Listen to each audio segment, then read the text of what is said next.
যেটা দেখছি সে মাদকে আসক্ত, কারণ কালকে সে নেশা করছে ওই জায়গায় সবকিছু পরে রয়েছে। তো মনে করেন আগে পরে সে একবার আমার খালারে তদবির করছিল মাইরে ফেলানোর জন্য। তো ওখান থেকে অনেক ডাক্তার দেখানোর পরে তারা ঠিক করা হয়েছে, করানোর পরে অনেক কিছুর পরে মানে ক্ষমা টমা চাওয়ার পরে আবার মানে একসাথে হয়েছে। তো আসার পরে এই জায়গায় আসলো, এই জায়গায় আসার পরে গাড়ি চালাইতো, গাড়ি আবার কোম্পানিতে দিছে। তো কোম্পানিতে দেওয়ার পরে বাসায় থাকতো। মাঝে মধ্যে আমরা একবার আসছিলাম আর ওরা একবার গেছিল, মানে আমার বাপ মা আসেনি, আমি আর আমার এই মামাই আইছিলাম একবার কিছুদিন আগে, বেশি দিন হইব না, মাসখানেক আগে আমরা আইছিলাম একবার। আইসা এখানে থেকে গেছি। তো বাসা থেকে দেশে থেকে ফোন আসে যে আমার বাইরে মাইরে লাইছে, আমার আন্টি ফোন দেয় যে আপা তোর বাইরে মাইরে লাইছে, আমার রসুল নাই। তো যেই সময় সব কথা শুনছি আমার মা মনে করেন হতাশ হয়ে গেছে হঠাৎ করে এই কথা শুনে। কালকে ভালো মানুষ রাত্রেবেলা বাসা থেকে গুছায় পাঠাইলো, সে মানুষ এরকম। তারপর আমরা ওই সময় চলে আসি।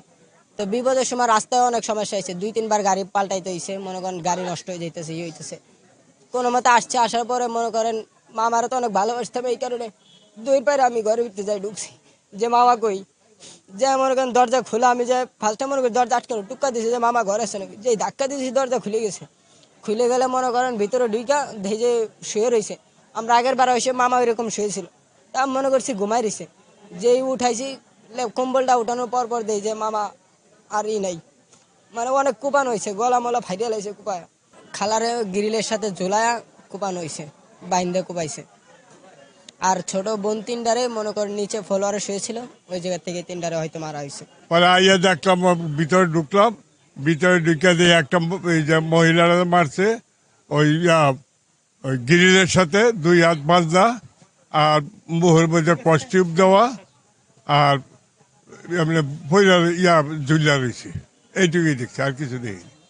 মানুষ হ্যাঁ 5 জন বাচ্চা একটা খাটের মধ্যে দেখলাম লাশ, আর 3 জন বাচ্চা আর মহিলারা ঝুলিয়া রয়েছে। দেখার পরে মনে হইলো যে এটা যে কোনো একটা পরিকল্পিত এই জন্য আমরা চাই এটা যাতে সুষ্ঠু তদন্ত হয় এবং সুষ্ঠু বিচার হয়।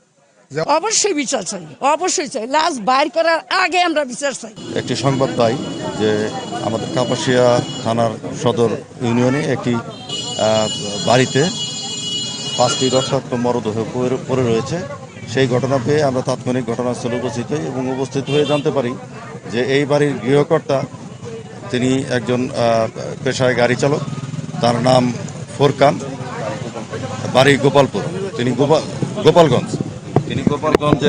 গোপালগঞ্জের অধিবাসী, কিন্তু এখানে ভাড়া থেকে সে তার জীবিকা নির্বাহ করার জন্য গাড়ি চালাতো। তো এই ঘটনার যেটা আমরা ধারণা করছি যে রাতের বেলায় তিনি তার স্ত্রী এবং সন্তান আর শ্যালক তাদের এই মোট 5 জনকে কুপিয়ে হত্যা করে এখান থেকে পালিয়ে গেছে।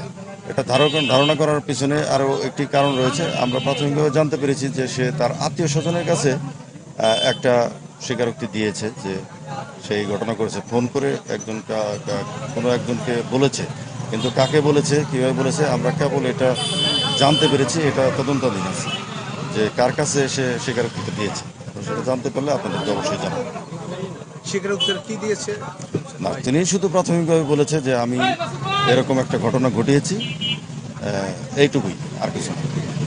তারপর থেকে তিনি পলাতক আছে। এই জন্যই আমরা ধারণা করছি যে এই ফোরকানি এই ঘটনার সাথে জড়িত। ঢুকেই প্রথম যে রুমের ফ্লোরে 3টা মেয়ে বাচ্চা, একটা শিশু আছে, আর 2টা মেয়ে মাঝ বয়সী, বিভিন্ন জায়গায় এলো পাথারি কোপানো, তারপর হচ্ছে গলা কোপানো অবস্থায় আছে।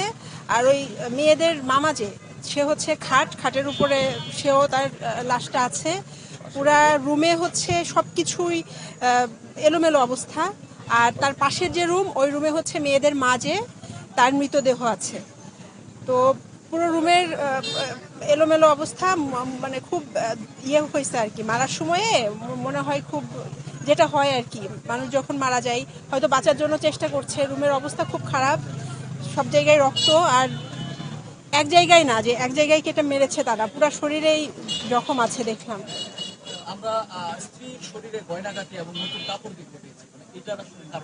এগুলো তো এখন তো ইনভেস্টিগেশন চলছে, এখন আসলে কিছুই বলা যাবে না।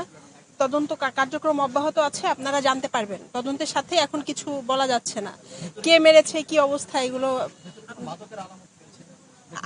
আমি দেখিনি, আমি দেখিনি, তবে একটা নাকি মদের বোতল পাওয়া গেছে, এটা আমি ডিজিএফআই থেকে শুনেছি, আমি এসে দেখি নাই।